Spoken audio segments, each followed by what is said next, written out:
जनप्रतिनिधिलाई जनतासँग प्रत्यक्ष जोड्ने कार्यक्रम जनतासँग मेयरमा यहाँहरूलाई हार्दिक स्वागत छ। दर्शकवृन्द, यति बेला जनतासँग मेयर कार्यक्रममा हामी बाराबर्दिया नगरपालिकाको वडा नम्बर 7 सोनपुर गाउँमा पुगेका छौँ।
यति बेला हाम्रा माझ बाराबर्दिया नगरपालिकाका नगर प्रमुख दुर्गाबहादुर थारू कवीर हुनुहुन्छ। स्वागत छ मेयर साहब यहाँलाई। धन्यवाद। त्यसै गरी कार्यक्रममा 7 नम्बर वडाका वडा अध्यक्ष रामलाल थारू हुनुहुन्छ। वडाज्यू, तपाईँलाई पनि कार्यक्रममा हार्दिक स्वागत छ। धन्यवाद। नमस्ते। त्यसै गरी यस कार्यक्रममा उठेका विषयवस्तुको सूची तयार गर्नलाई अर्थात् जिज्ञासाहरूलाई लिपिबद्ध गर्नलाई बाराबर्दिया नगरपालिकाका आर्थिक प्रशासन प्रमुख बसन्त बहादुर साई हुनुहुन्छ। यहाँलाई पनि कार्यक्रममा स्वागत छ। त्यसै गरी कार्यक्रममा आम स्थानीय सोनपुरवासी हुनुहुन्छ। म यहाँहरू सबैलाई कार्यक्रममा हार्दिक स्वागत गर्न चाहन्छु। मेयर साहब, हजुर, यहाँ जनप्रतिनिधि हुनुभन्दा अगाडि जब निर्वाचनमा उभिनुभयो, हजुर, त्यति बेला यहाँले प्रत्येक बाराबर्दिया नगरपालिकाको वडा टोलमा घुम्नुभएको छ। त्यति बेलाको अवस्था हेर्दा वार्ड नम्बर 7 को यो सोनपुर गाउँ र यहाँ जनप्रतिनिधि भएर आइसकेपछि यो सोनपुर गाउँमा के फरक पाउनु भएको छ, के काम गर्नु भएको छ, यहाँ जानकारी गराइदिनुहोस्। यहाँ खासमा यो सोनपुर गाउँ मेन सडकसँग जोडिएको गाउँ हो। अहिले हाम्रो मुख्य सडक शहीद विष्णु मार्ग अहिले कालोपत्रे सम्पन्न भएको छ र यो सोनपुर गाउँको बिचैबाट हाम्रो यो रूपलाल मार्ग निर्माणाधीन छ।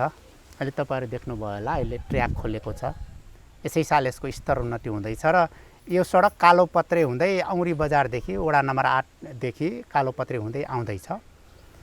त्यसकारणले यस गाउँ चुनाव अघि र अहिलेमा धेरै भिन्नता हुँदैछ। खासमा यहाँको बाटाहरू, यहाँको अवस्थामा केही भिन्नता चाहिँ भएको छ। मुख्य सडक कालोपत्रे सम्पन्न भइसकेको छ।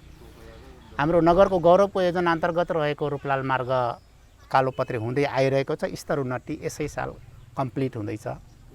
त्यसैले गर्दाखेरि यहाँ धेरै परिवर्तन चाहिँ भएको मैले महसुस गरेको छु। अब खासमा यहाँको स्थानीयवासी, सोनपुरवासी आमा बुवा, दाजुभाइ, दिदीबहिनीहरूले महसुस के गर्नु भएको छ उहाँहरूले भन्नु नै हुनेछ। धन्यवाद मेयर साहब। अब म यहाँहरूको गुनासो, समस्या र केही सल्लाह सुझाव छ भने म सल्लाह सुझावतर्फ प्रत्यक्ष जोडिन चाहन्छु। यहाँहरूले पालैपालो आफ्नो नाम, ठेगाना र आफ्नो जिज्ञासा, एउटाले भनिसकेको जिज्ञासा, समस्या चाहिँ नदोहोरिने गरी राखिदिनु हुन म हार्दिक अनुरोध गर्न चाहन्छु। सबैलाई नमस्कार। मेरो नाम राजकुमार अधिकारी, बाराबर्दिया नगरपालिका वार्ड नम्बर 7 सोनपुर टोल। मेरो प्रश्न यस प्रकारको छ। आज चाहिँ तपाईको यो सिधा जनतासँग मेयर साहबको सिधा कुरो गर्न पाउँदा प्रत्यक्ष मेयर साहबसँग प्रश्न राख्न पाउँदा म ज्यादा नै खुसी ठान्दछु र मलाई गौरव पनि लागेको छ। सबभन्दा पहिलो प्रश्न तपाईँको के छ भनेपछि हामी चाहिँ निकुञ्जसँग जोडिएको गाउँ र जङ्गलसँग जोडिएको गाउँ हो र यहाँको जनतालाई चाहिँ बालीनालीमा वन्यजन्तुले अत्याधिक मात्रामा क्षति पुर्याउने गरेको, बालीनाली नाश गरिदिएको, त्यसमा चाहिँ हाम्रो स्थानीय तहबाट निकुञ्जसँग समन्वय गरेर हुन्छ कि या स्थानीय तहबाट नै हुन्छ भनेपछि वन्यजन्तुलाई रोकथाम गर्नको लागि के चाहिँ उपाय छ, मेयर साहबले यसको लागि पहल चालिदिए हुन्थ्यो। अर्को चाहिँ हाम्रो चाहिँ यो बाटोसँग जोडिएको जयनगर जाने एउटा बाटो, बिचमा चाहिँ तपाईँको खटैला कुलो छ, त्यसमा चाहिँ एउटा साइकल पनि नजाने अवस्थाको छ। यसको बजेट परेको छ रे भन्ने कुरो सुनेको हो, तर अहिलेसम्म त्यो बाटो के अरे पुल निर्माण हुन सकेको छैन। त्यो पुलको बारेमा चाहिँ अब मेयर साहबले आफै गएर प्रत्यक्ष अनुगमन गरेर त्यो पुल चाहिँ बनाउने एउटा प्रोसेस चालिदिए हुन्थ्यो कि। यदि तपाईँको स्थानीय तहबाट त्यो गर्न सकिन्छ र तपाईँको यो प्रहरी प्रशासन लगाएर गर्न सकिन्छ भने प्रत्येकको घर बनाउन चाहिँ अब नक्सा पास गराउनु पर्यो। यदि पुरानो घर बनेको छ र बन्दै गरेको छ भने त्यसको लागि अभिलेखीकरण हुन्छ नगरबाट या के गर्नुहुन्छ, एकचोटि मेयर साहबले यसको बारेमा प्रश्न पारिदिनु हुन्थ्यो भने ठान्दछु। धन्यवाद। राजकुमार अधिकारीज्यूले राख्नुभएको छ यो वन्यजन्तुबाट हुने बाली नोक्सानीको सम्बन्धमा। खास गरी हामीले यो वन्यजन्तुबाट हुने बालीनाली नोक्सानको सम्बन्धमा हामीले यो संरक्षण गर्नका लागि बर्दिया राष्ट्रिय निकुञ्जसँग पनि धेरै पटक बैठकहरू हामी गरेका छौँ। अब यो सम्बन्धमा बर्दिया राष्ट्रिय निकुञ्जले खासै केही गर्ने लक्षण नदेखाइसकेपछि हामी आफैले बफरसँग जोडिएका मध्यवर्ती क्षेत्र जङ्गलसँग जोडिएका गाउँहरूको बाली संरक्षणका लागि तार जालीहरू लाउने काम हामीले विगतदेखि नै सुरु गरेका छौँ। हामी 9 नम्बर वडाको खैरेनी र धकैला, 8 नम्बर वडाको थानफेना गाउँ र अब यो वर्षदेखि हाम्रो 7 नम्बर वडाका गाउँहरू चाहिँ पर्छन्। हामीले विगत वर्षहरूमा अलि बढी नै उता नोक्सान भइरहेको थियो, ती गाउँहरू हामीले ती खेतहरू हामीले संरक्षित गरिसकेका छौँ र यस वर्षदेखि हामी यता तारजाली हामी लाउँछौँ र वन्यजन्तु खास गरी बनेल चितलहरूबाट जुन खालको बाली नोक्सानी हुन्छ त्यसको संरक्षण गर्ने प्रक्रिया अगाडि हुन्छ। खटैला कुलामा पुलको कुरा राख्नु भएको छ, त्यो सिँचाइ कुलो भएको हुनाले हामी सिँचाइ कुलाहरूमा बबी सिँचाइ आयोजनाले नै पुल कल्भर्टहरू निर्माण गर्ने उसको कार्यक्षेत्र भएको हुनाले हामी बबी सिँचाइलाई यो सम्बन्धमा हामीले सिफारिस गरिसकेका छौँ। उसले अब छिटै नै त्यहाँ निर्माण कार्य अगाडि बढाउँछ। घर नक्सा पास र अभिलेखीकरण सम्बन्धमा राख्नुभएको छ। हाम्रो कार्यपालिकाले निर्णय गरेको छ 74 सालभन्दा पहिला नगरपालिका गठन भएर कार्यान्वयनमा आउनुभन्दा पहिल्यै बनेका घरहरूको सम्बन्धमा अभिलेखीकरण गरिदिने। त्यसपछि हामीले यो भवन आचार संहिता लागू यस नगरपालिकामा गरिसकेपछि यता बन्ने सम्पूर्ण घरहरू नगरपालिकामा गई घर नक्सा पास गरेर मात्रै त्यसलाई चाहिने निर्माण कार्य अगाडि बढाउनु भनेर हामीले सूचनै सबै वडा कार्यालयहरूमा पठाएका छौँ, सबैतिर भनेका छौँ, वर्गरहरूलाई सबैतिर सम्प्रेषण गरेका छौँ। त्यसकारणले भवन आचार संहिता भनेको हामी सबैको संरक्षणको लागि हो। भूकम्प आयो, भूकम्पले धेरै धनजनको क्षति गर्यो, आफ्नो वासस्थान घर चिहान बन्यो, त्यो भविष्यमा नहोस् भन्नका लागि हामी सबैले घर बनाउँदाखेरि भवन आचार संहितालाई पूर्ण पालना गरी त्यही अनुसारको नक्सा नगरपालिकाबाट स्वीकृत गरी मात्रै बनाउनुपर्छ भनेर हामीले कडाइका साथ लागू गरेका छौँ। यो कुरा सबैजनाले पालना गरिदिनु हुन पनि म अपिल गर्न चाहन्छु। नमस्कार, मेरो नाम चमारी थारू हो। मेयर साहेबसँग र वार्ड अध्यक्षसँगै म प्रश्न गर्न पाएको छु। म एकदम धन्यवाद छ, खुसीको कुरा हो। यो रूपलाल सडक मार्गमा मेरो जिज्ञासा के हो कि मेरो मात्रै व्यक्तिगत होइन, यो समाजको कुरो हो र यसको दायाँ बायाँ दुईटै नालीमा यो ठेक्कापट्टा हुँदाखेरिमा पक्की नाली हामीलाई 1 नम्बरमा चाहिन्छ। चमारी थारूले राख्नुभएको छ यो बन्दै गरेको निर्माणाधीन रूपलाल मार्गको दुवैपट्टि पक्की नाली हुनुपर्छ भनेर माग राख्नु भएको छ। यो रूपलाल मार्ग स्तर उन्नति हुँदैछ, कालोपत्री हुँदै आइरहेको छ। त्यस कारण यो मार्ग जहाँ जहाँ बाक्लो बस्ती छन् ती ठाउँहरूमा पक्की नाली निर्माण हुन्छ। त्यो बाटो बन्ने क्रममा त्यहाँ पक्की नाली हुन्छ। यो सोनपुर गाउँमा पनि पक्की नाली बन्छ। मेरो नाम दिवाकर शर्मा हो। यो जङ्गली जनावरले हिउँदा खेती लगायो, हिउँदो खेती खान पाइँदैन, बर्खा धान रोप्यो, बर्खा धान खान पाइँदैन। बडा समस्या यो सुँगुरले अति नै सताएको छ सर। अब यसको निवारण कसरी गर्न सकिन्छ मैले एउटा यो प्रश्न राखेँ। अनि अरू अब हाम्रो यो जस्तै अब यो सोनपुर वार्ड नम्बर 7लाई मतलब वार्ड नम्बर 7लाई कुनै आर्थिक यो गाउँ विकासको लागि अब कुनै तालिमहरू यस्ता अलि राम्रा कुनै आए जस्तो मैले देखिनँ।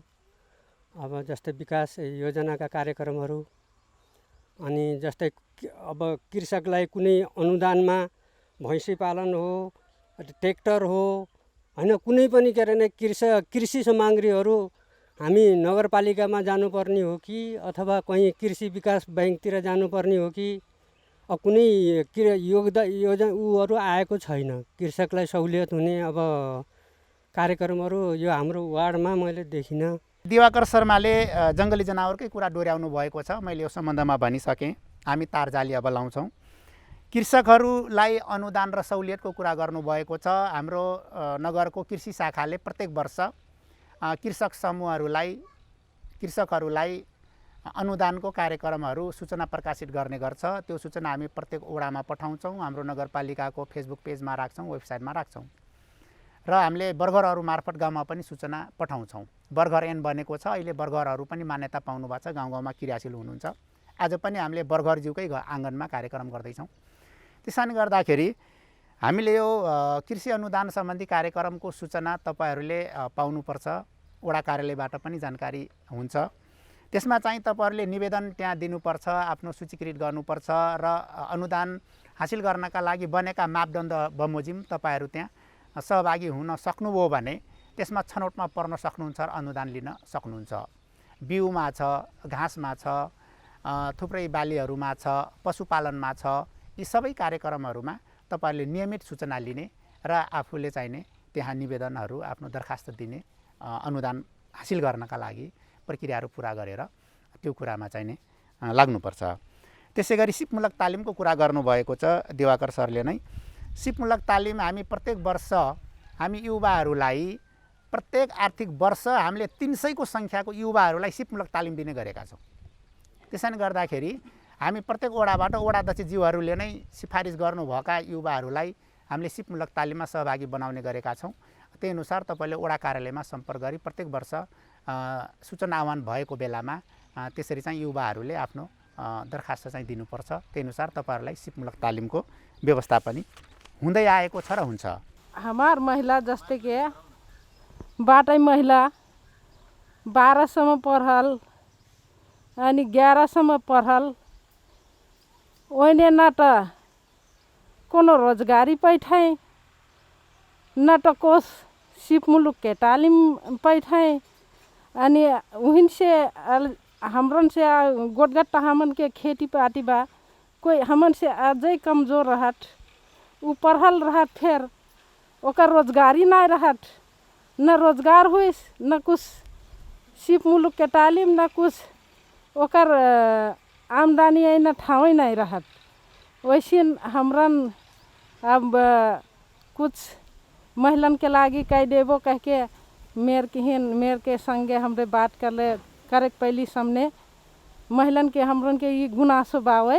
गुड़िया थारू कलबाटी की मतलब पढ़ल युवा हुकन रोजगार नहीं हुई, लिखल पढ़ल युवाबाट गाउँघर मस्त घुम्टाउँ अनि रोजगार चाहल कना विषय रखली एकदम महत्त्वपूर्ण बात भाई। अब यी विषयमा न पढ़ल लिखल युवा हुकन न हाम्रा नगरपालिकामा न खास गरिकन लोकसेवा कक्षा सञ्चालन बा नहीं, लोकसेवा कक्षा खास गरी लिखल पढ़ल युवा हुँक र +2 करल स्नातक पढ़ल युवा हुकन न लोकसेवा आयोगमा न लड़क लाग, अपन नाउँ निकारक लाग, सरकारी जागिर खाइक लाग, योग्य बनाइक लाग हाम्रो नगरपालिकामा से निःशुल्क रूपमा न लोकसेवा कक्षा सञ्चालन गर्थी। असौफे सञ्चालन हुइल बा। संयुक्त 7 नम्बर वडामा से ढ्युर युवा हुँक्र परलबाट जानकारी वडा कार्यालयमा नाइट सूचना आह्वान हुई युवा हुँक्र लोकसेवा कक्षा लिखल परल युवा हुँक्र लोकसेवा कक्षामा सहभागी हुई परल लोकसेवा कक्षामा नियमित सहभागी परल अखन कोभिड के कारणले लोकसेवा कक्षा स्थगित हुई बा पर के लोकसेवा पे लड़ना योग्य गांव के गरीब युवा हुँक्र जे लिखल पढ़लबाट वहाँ हुँक्र लोकसेवा लड़ना योग्य बनाए के लाग हमरे लोकसेवा कक्षा पे संचालन करती उही माफे जाई परल और बाँकी युवा हुँक्र सिप रहल युवा हुँक्र जस्ता हमरे विभिन्न सिपमूलक तालिम सिटीभिटी से हमरे साझेदारी माफे सिपमूलक तालिम थुप्रै प्लम्बर से लेकर इलेक्ट्रोनिक्स लगाए थुप्रै तालिम ई साल फे हमरे डेली थियो युवा हुँक्र प्रमाण पत्र पाकेन चाहिने तालिम हासिल कर सकलाबाट ओसिन तालिम माफे युवा हुँक्र जाई परल गरीब मनै न रोजगारी चाहल कना मागधरलबाटी खास करके युवा स्वरोजगार कार्यक्रम नगरपालिका में संचालन हुई बा असौं हमार 300 से ढ्युर युवा हुँक्र रोजगार कार्यक्रम में सहभागी हुई बाट प्रत्येक वर्ष युवा हुँक्र बेरोजगार युवा हुँक्र चाहिए फारम भरना रहत सकुचे फारम भरना तो वो फारम है हमरा एंट्री कर देती वहाँ मंत्रालय में से चाहिए छनौट करत ओकर सिस्टम बा वो छनौट करत छनौट परल युवा हुँक्र चाहिए स्वरोजगार में काम कर बैठ असौं 90 दिन 3 महीना के लागि चाहिए रोजगारी पैसा आइल रह त्यो सकु वडा मन चाहिए प्रधानमंत्री रोजगार कार्यक्रम अंतर्गत चाहिए कार्यक्रम हुई बा उही मन फे युवा हुँक्र सहभागी होके न रोजगार चाहिए काम कर सेक जाए वस्तक हमरा असौं ये खास करके लड्डिया मन 15 जना युवा हुँकन हमरे र्याफ्टिंग ट्रेनिंग मन पठिलो बाती 12 जी युवा हुँक्र चाहिए र्याफ्टिंग ट्रेनिंग लेटीबाट असिकन हमरे गत साल ये नेचर गाइड खास गरी पर्यटक हुँकन न बनुवा घुमैना 12 युवा हुँकन हमरे खास करके 7 नंबर हो 9 नंबर बर्दिया राष्ट्रिय निकुंज से ज्वारल वडावासी युवा हुँकन न 12 जन हाम्रो नेचर गाइड के तालिम फे डेल बाटी असिकन कर्मश अब 1 साल में न सक्कु युवा हुँकन त दे निसेक जाए तर प्रत्येक वर्ष कर्मश युवा हुँकन न चाहिए स्वरोजगार बनाएके लाग विभिन्न खालके विभिन्न विधा के तालिम चाहिँ देना कार्यक्रम एकदम निरन्तर रूपमा हाम्रो चलिलो बाटी मेरो नाम चाहिँ सिद्धमणि सिंह ठकुरी म श्री बाल कल्याण प्राविको प्रह र साथै मेरो घर पनि यही छ शिक्षा क्षेत्रमा भन्ने हो भने यति अहिले चाहिँ हाम्रो नगरपालिकाले जुन एउटा लगानी गरेको छ हैन र त्यसमा धेरै लगानी गरेको छ किनभने उहाँ मेयर साहब भइसकेपछि शिक्षा क्षेत्रलाई हैन र एउटा बाटोघाटोलाई अगाडि बढाउनु पर्छ जनतालाई के मतलब सुविधा दिनुपर्छ भन्ने हिसाबले स्कलरसिपहरू भयो हैन विभिन्न किसिमको अब यो स्वास्थ्य सम्बन्धी कुराहरू हैन त्यसमा पनि धेरै चाहिँ राम्रा पहलहरू भएका छन् त्यसपछि गएर अब विद्यालयहरूमा यो जुन खाजा कार्यक्रमहरू पनि अहिले जुन त्यसको पनि व्यवस्थापन भएको छ त्यसले गर्दा विद्यार्थीहरूमा एउटा एट्र्याक्सन आइरहेको छ अब मेरो एउटा विद्यालय कुरो के छ भने गेट बनेको छ मेरो समस्या के त्यो अब त्यो बाउन्ड्रीमा अलिकति हाम्रो चाहिँ त्यो समस्या त्यो बाउन्ड्री क्लियर यदि भइदियो खण्डमा किनभनेदेखि हाम्रो त्यो बढी चाहिँ मान्छेहरूको त्यहाँ एप्रोच बढी लागिरहेछ कि त्यो मान्छेहरू हिँड्ने त्यो बाटो होइन त्यसलाई उ गर्ने र त्यस्तो किसिमको त्यो एउटा बाउन्ड्रीको तार बेर्जा राम्रो भइदियो खण्डमा त्यो पनि एउटा सेफ हुने थियो र हामीले त्यहाँ त्यो चाहिने किन ग्रिन गार्डन बनाउने सोचेको त्यसले गर्दाखेरि त्यहीँ बनाउन सकिरहेको पनि छैनौँ त्यो बाटो पनि त्यो भएको हुनाले अब किसिमका चाहिँ कुराहरू त्यहाँ अप्ठ्यारो परिरहेछन् र त्यस कारणले गर्दाखेरि एउटा अब वडाबाट पनि अब राम्रै पहलहरू भइराखेको छ विभिन्न समस्याहरू के छ भनेर वडाबाट पनि समस्या लिने र सम्बन्धित निकायमा राख्ने कामहरू भइरहेको छ त्यस कारण म सबै यो नगरपालिका लगायत हाम्रो वडाको युनिट सबैलाई म चाहिँ नि धन्यवाद दिँदै आफ्नो 2 शब्द यहीँ राख्न चाहन्छु धन्यवाद सिद्धमणि सरले हेड सरले चाहिँ राख्नु भएको छ यो विद्यालयको बाउन्डरीको समस्या छ भन्नुभएको छ यही नजिकै छ विद्यालय गेट यसै साल बनिसकेको छ अब केही बाँकी थोरै बाउन्डरी बाँकी छ त्यो पनि अब बाउन्डरी हुन्छ म सरलाई विश्वस्त पार्छु त्यो विद्यालयको बाउन्डरी हामी छिटै अब निर्माण गर्छौँ मेरो नाम चाहिँ राधाकृष्ण थारू हो म मेरो घर चाहिँ यही सोनपुर हो मेरो भनाइ अब यो छ कि जस्तै हाम्रो अब यो नगर लागिसकेपछि र यहाँ मेयर आइसकेपछि सुविधा त एकदम धेरै भयो हाम्रो तर अब यो तारबार हाम्रो जस्तै यहाँमा कोठी मन्दिरमा केही सम्पत्ति पनि यहाँबाट मरामत भयो त्यसको चाहिँ अलि समस्या चाहिँ अझै बढी छ त्यसमा किनभने मठ मन्दिर बनेको भए अझ हामीलाई उचित हुन्थ्यो र चाहिँ अब त्यसमा चाहिँ हाम्रो अहिले कोभिड-19 को छ। हामीहरूको चाहिँ वारमा चाहिँ यसो चेक गराउन पाए अझै झनै राम्रो हुन्थ्यो। राधाकृष्ण थारूले राख्नु भएको छ यो कोटही मन्दिरको पुरातात्विक संरक्षणको कुरा गर्नुभएको छ। खास गरिकन त्यो कोटही मन्दिर निर्माण त्यो बााउन्डरी उ गर्ने बेलामा त्यहाँ बाटो नजिकै खन्दाखेरि पनि त्यहाँ पुरातात्विक उहरू भेटिएको थियो। त्यही त होइन दाइ? त्यहाँ चाहिने मल्लकालीन युगको चाहिने पैसा त्यहाँ चाहिने माटोको भाँडोमा गाडिएको अवस्थामा त्यो भेटिएको थियो। त्यसलाई हामीले पुरातात्विक विभागमा हामीले पठाएका छौँ नेपाल प्रहरी जिल्ला प्रशासन मार्फत। र त्यसको त्यो ठाउँलाई हामीले चाहिने मैले वडाध्यक्ष दाजुलाई पनि भनेको थिएँ त्यो ठाउँ संरक्षणको लागि हामी त्यसलाई चाहिने घेरा हाल्ने, त्यसको हामी बााउन्डरी गरेर अब त्यसको संरक्षणलाई हामी उच्च प्राथमिकतामा राखेर त्यसलाई पुरातात्विक विभागबाट पनि एकचोटि त्यसको सर्वेक्षण गर्ने, त्यसको अनुसन्धान गर्ने र त्यसलाई एउटा ऐतिहासिक स्थलको रूपमा त्यसको पौराणिक महत्त्व छ त्यही अनुसार त्यसको चाहिने स्थापना गर्ने, त्यसको संरक्षण गर्ने कार्यक्रम हामीले राखेका छौँ। कोभिड जाँचको चाहिने वडामै कोभिड जाँचको माग गर्नुभएको छ। एकदम अहिलेको जल्दोबल्दो विषय हो। हामीले भर्खरै मात्रै किट आफै नगरपालिकाबाट हामी खरिद गरेर ल्याइसकेका छौँ एन्टिजेन। त्यसकारणले अब हामी वडामै तपाईहरुको मागलाई सम्बोधन गर्नका लागि नै हामी अब सम्भवतः भोलिबाटै हामीले वडामै एन्टिजेन जाँच स्क्रिनिङ हामी चलाउँछौँ। त्यसमा यहाँ गाउँबाट तपाईहरुले त्यस्तो अलि अस्वस्थ आफूलाई महसुस भएको, अलिकति रुगाखोकी लागिरहेको, ज्वरो आउने त्यस्तो अहिले पनि तपाईहरुले लक्षण त्यस्तो देखिएको छ भने अहिले लगतै तपाईहरु चाहिँ हरेक दिन जाँच हुन्छ हाम्रो आरसी थारू मेमोरियल अस्पतालमा।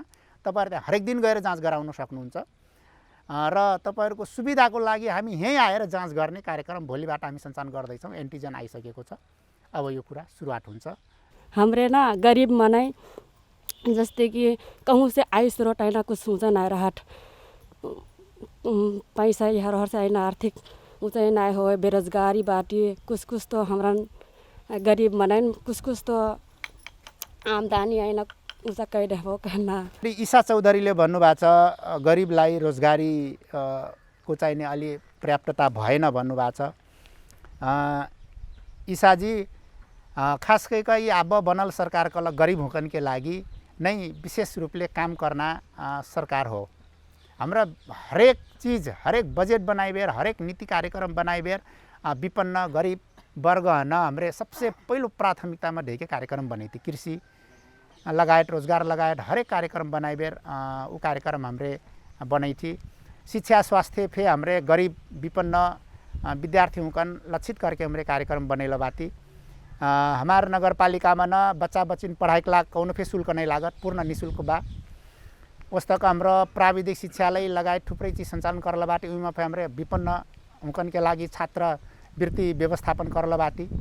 अस्पताल मन फे विपन्न परिवार के सदस्य हुकन पूर्ण रूपले निःशुल्क हमरे व्यवस्था करती। जतिल बिरामी हुइल कला से विपन्न वर्ग न निःशुल्क उपचार के लागि सिफारिश पे करती। उस हिसाब ले कन अब की स्थानीय सरकार गरीब वर्ग के लागि कार्य संचालन करल बा। अपना उनका ई सरकार है न जनवादी सरकार के रूप में न समझ सकती। जनता हुकन के गरीब वर्ग हुकन के काम करना उद्देश्य भकल सरकार हो, वो अनुसार हमरे हरेक काम करती। म लगभग 6-7 जनाले जिज्ञासा र केही मागहरू राख्नुभयो। म सबैको जिज्ञासा र मागको सम्बन्धमा मैले भने खासमा सोनपुर गाउँ ऐतिहासिक गाउँ पनि हो। यहाँबाट धेरैजनाको यस गणतन्त्र संघीयता प्राप्तिको लागि सङ्घर्षको क्रममा धेरै यो गाउँबाट बलिदान पनि भएको छ। त्यसकारणले यो गाउँलाई हामी निकै महत्त्वका साथ हामी लिन्छौँ र यस ठाउँको विकास र समृद्धिको लागि पनि हामी उच्च प्राथमिकतामा राखेरै काम गरिरहेका छौँ। यसलाई तपाईहरुले पनि साथ सहयोग विगतदेखि नै अत्यन्त आत्मीयताका साथ सहयोग गर्दै आउनु भएको छ। म तपाईलाई पुनः धेरै आभारसहित धन्यवाद व्यक्त गर्दै म आफ्ना भनाइ टुङ्ग्याउँछु। धन्यवाद, नमस्ते। सम्पूर्णलाई म धन्यवाद दिन चाहन्छु। यहाँहरूले नगर प्रमुख समक्ष वडा अध्यक्ष समक्ष समसामयिक विषयवस्तुहरू राख्नुभएको छ। म पुनः यहाँहरूलाई सक्रिय सहभागिताका लागि धन्यवाद दिन चाहन्छु। यी थुप्रै विषयहरू उठेका छन्। यी विषयहरूलाई हामीसँग नजिकमा रहेको वडा सरकारले पनि त्यसलाई सम्बोधन गर्न सक्ने कुनै त्यस्ता विषयहरू पनि छन्। म यी विषयवस्तुहरूमाथि समग्रमा आफ्नो भनाइ राखिदिनु हुन म यस 7 नम्बर वडाका वडा अध्यक्ष रामलाल थारूज्यूलाई हार्दिक अनुरोध गर्छु। हाम्रो जनतासँग मेयर कार्यक्रमको हामी अहिले सोनपुर गाउँमा आएका छौँ र यसमा हामीले हाम्रो नगरपालिकाको बजेट सीमित बजेट अनुसार हाम्रो वडा अन्तर्गत अहिलेको साबिक 7 नम्बरभित्र हालको 7 नम्बरभित्र साबिक 4वटा वडा पर्छ। त्यस अन्तर्गत हामीले हाम्रो नगरपालिकाको सीमित बजेटलाई प्रत्येक वडालाई हामीले भागभन्डा अथवा गाउँमा गाउँका मान्छेहरूलाई जम्मा गरेर यहाँको आवश्यकताहरू के छन् भनेर उहाँहरूको आवश्यकता जतिले आवश्यकताहरू के छन् त्यो आवश्यकताहरू सङ्कलन गरेर हामीले प्रत्येक टोलमा भन्नाले साबिक वडाहरूलाई हामीले बजेट विनियोजन गर्दै आएका छौँ र अहिले पनि अब हाम्रो बजेट विनियोजन गर्ने समय पनि आइपुग्न लागेको छ। यस अन्तर्गत हामीले हाम्रो सीमित बजेटले हामी प्रत्येक गाउँलाई हामीले विकासको कामहरू गर्दै गएका छौँ। जस अन्तर्गत अघि भर्खरै एकजना हाम्रा साथीले एउटा कोताही भन्ने उसको जुन समस्या देखाउनु भएको छ त्यो वास्तवमा यो अति प्राचीन युगदेखि नै यो चलिआएको र यो एकदमै धार्मिक महत्त्वको जुन क्षेत्र हो यसलाई चाहिँ अब हामीले पनि हाम्रो वडाले पनि अलिअलि केही गर्न खोजिरहेको छ र नगरपालिकाले पनि यसलाई एउटा यो संरक्षणको रूपमा यसलाई पुरातात्विक विभागको हिसाबमा यसलाई संरक्षण गर्न पाएको भए र यसको अब धेरै पुरानो कहानीहरू भएको हुनाले यसको विषयमा नगरपालिकाले खोज तलास गरी यसको अनुसन्धान गरी यसलाई अगाडि बढाउन पाएको भए यो अति नै राम्रो हुने थियो भन्ने मलाई लाग्छ र यसमा हामीले हाम्रो वडाभित्रका जति विकास निर्माणका कामहरू छ हामीले समयभित्रै राम्रोसँग सम्पन्न गर्दै आइरहेका छौँ र अब आउने जस्तै विद्यालयको कुरा जुन गर्नुभयो विद्यालयको समस्या पनि निकै नै जटिल समस्या थियो। बच्चाहरू स्कुलमा पढ्दै गरेको अवस्थामा पनि बाख्रा त्यही कक्षा कोठाभित्र प्रवेश गर्ने विद्यार्थीहरूलाई डिस्टर्ब गर्ने अवस्था थियो जसले गर्दा हामीले वडाको बजेटले अगाडिको गेटसम्म बनाएका छौँ। पछाडिको जाली चाहिँ बनाउनु पर्ने पनि छ। हेड सरले जुन समस्या राख्नु भएको छ त्यसैले विद्यालयको भवन छ, छानो चुइने छ, झ्याल छ, झ्यालमा पल्ला छैन, यी सबै आवश्यकताहरू छ। यसलाई हामीले पनि अब बिस्तारै काम गर्नेछौँ, पुरा गर्नेछौँ। दर्शकवृन्द, जनतासँग मेयरको यो कार्यक्रमको यति बेला हामी अन्त्यतिर छौँ। अन्त्यसम्ममा यहाँहरूले यस कार्यक्रममा धैर्यतापूर्वक सहभागिता जनाइदिनु भयो। म यहाँहरू सम्पूर्णलाई एकपटक फेरि धन्यवाद दिन चाहन्छु। विशेष गरी जनप्रतिनिधिलाई जनतासँग जोडेर जनताका गुनासाहरू सुन्ने र उक्त गुनासाहरूको समस्याहरूको समाधानको उपाय खोज्ने कार्यक्रम हो जनतासँग मेयर। यो अङ्कको आज हामी अन्त्यमा छौँ। यो कार्यक्रम आजलाई यहीँ सकिन्छ। तपाईँ एनटिभी कोलपुर हेर्दै गर्नुहोला। नमस्कार।